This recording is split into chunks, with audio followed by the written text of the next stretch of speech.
Seguimos en la otra vuelta, vamos a hablar un poquito de política. Semana política donde el gobierno busca conquistar el centro, sale de esas posiciones más radicalizadas y busca acomodarse en un sector que en principio no parecía tan cómodo con las políticas que había implementado el primer año. Pero qué mejor que lo cuente el profesor Jorge Liotti esto. ¿Cómo estás, Daniel? Jorge, ¿cómo estás? Bueno, hay que aclarar que esto es oscilante, ¿no? Semanas para un lado, semanas para el otro. El año había terminado con un gobierno muy volcado sobre el ala del kirchnerismo puro y duro, con temáticas, yo te diría, poco afines a amplios sectores sociales, pedido de liberación de Amado Vudú y demás. Hubo un sector que empezó a reclamar volver un poco al centro en un año electoral donde necesitan recuperar cierta sintonía con partes de los votantes que le permitieron ganar en el 2019. Esta semana en particular yo creo que fue muy expresiva en este aspecto de tratar de dar señales hacia un sector social que bien concretas, perdiendo. ¿no? Sí, perdiendo, ¿no? Entonces ahí aparecieron 2 o 3 medidas en el transcurso de esta semana, si te parece las repasamos porque juntas dan un sentido a esto que está tratando de hacer el gobierno. A principio de semana se conoció un proyecto que presentó Sergio Massa, presidente de diputados, para digamos, mejorar la situación de aquellos que aportan el impuesto a las ganancias, un impuesto que impacta especialmente en la clase media, que últimamente había empezado a ensanchar el grupo de aportantes y que ahora se angostaría si se aprueba este proyecto, muy probablemente porque lo apoya el oficialismo, lo apoya también la oposición. Esto salió de una conversación de Massa con el presidente, con algunos otros referentes, máximo el presidente Alberto Fernández, y plantearon esta idea. Supuestamente el damnificado acá es Martín Guzmán, que está cuidando las cuentas, perdería parte de la recaudación, dice que lo recuperarían aumentando ganancia de las empresas. Pero lo concreto que es una señal a la clase media que siempre batalla por el tema de ganancias y algunos gremios que también estaban allí. Una señal un poco imprevista. Sí. En la mitad de la semana tuvimos la serie de reuniones con sectores empresariales, primero con el campo, también hubo reunión con los gremios, con la CGT y la CTA, y después ayer una reunión con grandes empresarios. Ahí el tema es precios y salarios. Naturalmente que acá lo que están haciendo es mostrando voluntad dialoguista, tratando de recomponer un poco el vínculo con el campo que se había lesionado por la amenaza de aumentar las retenciones y con los empresarios por el tema de inflación. El gobierno estaba diciendo... El presidente le bajó un poquito el pie al acelerador en el conflicto con el campo porque el domingo dijo una cosa, pero cuando se reunió con la mesa de enlace los tranquilizó. Desaceleró. Por eso te digo, esto es oscilante, muy variable, pero en la semana dieron señales a sectores que venían con mucha atención, campo y empresarios por el tema de retenciones y precios. Y termina hoy con una foto, una imagen del presidente cerrando el Consejo Federal de Educación con los 24 ministros de educación de todas las provincias y obviamente el ministro a nivel nacional Trota, de alguna manera estableciendo el marco formal de cómo va a ser el protocolo de reinicio de clases con distintas modalidades de acuerdo a cada provincia, pero el gesto del gobierno es ponerse al frente del reinicio de clases. De alguna manera entendió, a diferencia de lo que fue el año pasado, donde de alguna manera avaló la ausencia de clases presenciales, entró en una puja con la oposición, entendió que no había clima social para eso.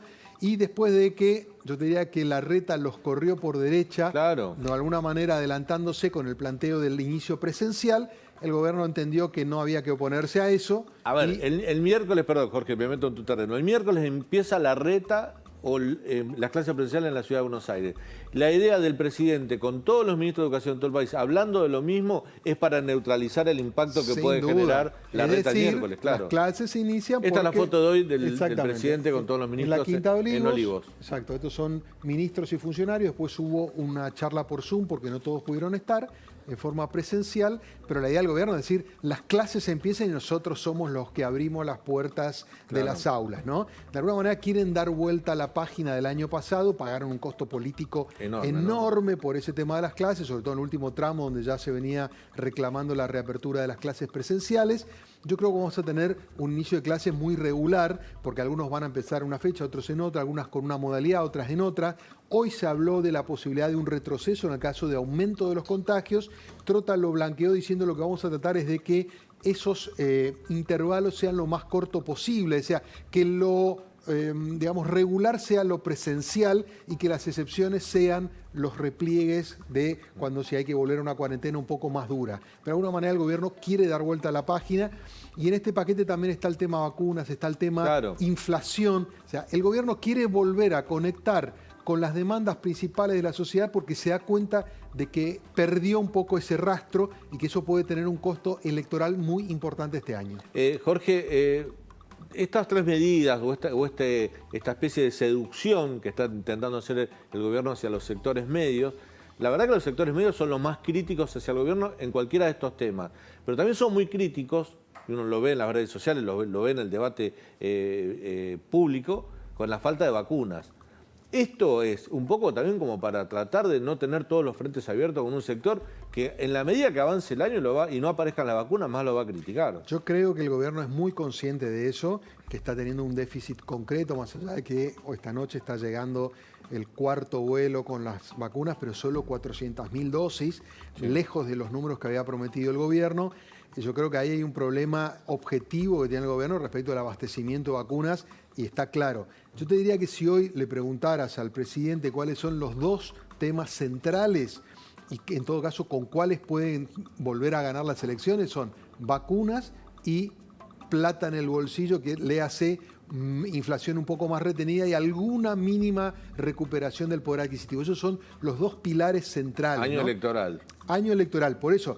Año electoral más vacuna, que eso es un reclamo que en general no existía y que ahora se agrega. Si no resuelven los dos temas, van a tener problemas, más allá de que también la oposición tiene dificultades con este centro y con la clase media, porque no lo ha logrado volver a seducir después de la experiencia del macrismo. Entonces yo te diría que en ese sector prevalece un enorme escepticismo y una gran desconfianza hacia la política en general. Se siente, yo te diría, incomprendida y lejos. Hoy hay encuestas que están, por ejemplo, comentaban algunos intendentes del conurbano, 46% de indefinidos cuando uno le pregunta a qué fuerza política querría votar. Eso es muy amplio y se puede acrecentar, excepto que el gobierno logre dar en la tecla con vacunación y el tema inflación. La gente que se siente, bueno, no se siente representada por el gobierno y busca en la oposición un referente. Esto un poco se ve debido a los traspiés que dio el gobierno. ¿No ha crecido un poco la ala dura de la oposición? O sea, estos traspiés y estos pronósticos cerrados y estas metas no alcanzadas de parte del gobierno, ¿no favorecieron a aquellos que fueron duros con el gobierno desde un principio? Me refiero específicamente al ala dura, pero viste que están Halcones y Palomas, bueno, sí, claro, un poco más a los Fernando Iglesias, Patricia Bullrich, al propio Mauricio Macri, que fue bastante... Sin duda, es, yo te diría, el polo más visible y que identifica más claramente cuál es su electorado. El desafío allí es este sector que tiene un grupo social con el que se identifica mucho, no le alcanza para ganar la elección. Entonces ahí vuelve a prevalecer o reaparece el sector moderado, que en general es menos bullicioso y es menos orgánico. Claro. Yo te diría que se supone que ahí el liderazgo natural lo ejerce Rodríguez Larreta, con un proyecto presidencial hacia el 2023, pero es mucho más laxo, tiene una composición más heterogénea y en ese barco tan grande entran desde Vidal, Lustó, Monzó, Carrió, o sea, figuras muy distintas. Larreta incluso querría convocar a Margarita Stolbizer, etcétera, y también a la ala dura. Entonces, es mucho más aspiracional que concreto. En cambio, cuando Patricia Bullrich habla, va al hígado de su electorado, lo entiende claramente, estructura un mensaje mucho más concreto y específico. El problema es que quizás no le alcance para ganar solo con eso. Claro. Gracias, Jorge. A vos, Daniel. Excelente. Siempre es un placer hablar con Jorge Liotti.